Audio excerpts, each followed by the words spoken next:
Angela Merkel, the German chancellor, is coming to London this week for the second time in less than a year. She's going to have talks with David Cameron, the UK Prime Minister, and she'll be visiting an exhibition on German history. The whole thing is a sign that relations between Britain and Germany are getting rather warmer, and that both sides are making a serious effort to understand each other better. Because the problem is that over the years, they've been bedeviled by mutual misunderstandings. The reason for this visit is straightforward enough. Angela Merkel wants to talk about her plans for the G7 summit in Germany in June. But behind this all are three major issues that are actually going to be the dominant issues of the coming months. The first is the state of the world and European economy. The second is Russia. And the third is Britain's relations with Europe, the most difficult of all.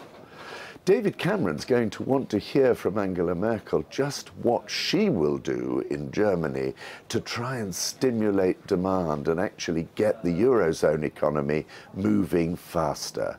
It's getting bogged down in what looks like serious deflation, and it's bedeviled by the danger that Greece may elect a government that wants to renegotiate its entire recovery package with the rest of the Eurozone. And that leaves a great uncertainty about whether Greece can do this and remain a full member of the Eurozone. Angela Merkel is key to that, and she's always said that she's determined Greece should stay a member of the Eurozone in order to maintain the stability of the European currency. David Cameron, the outsider, is just really anxious that there should be more growth in the European economy to underpin the recovery of his own British economy. The second issue, of course, is Russia and the crisis in Ukraine, and that's very close to Angela Merkel's heart. This won't be a difficult one, I think, for the two to agree on. They're both very worried about the policies of Vladimir Putin in Moscow and his intervention in Ukraine, destabilizing that country. But having said that, I think Angela Merkel wants to tighten up on sanctions against Russia if there's any more negative moves. And that might mean asking David Cameron to get much tougher on Russian investors who are coming to the British market and coming to the City of London.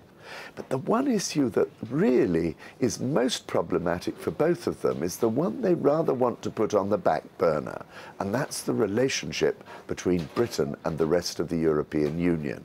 This is a real concern for Angela Merkel and, of course, for David Cameron.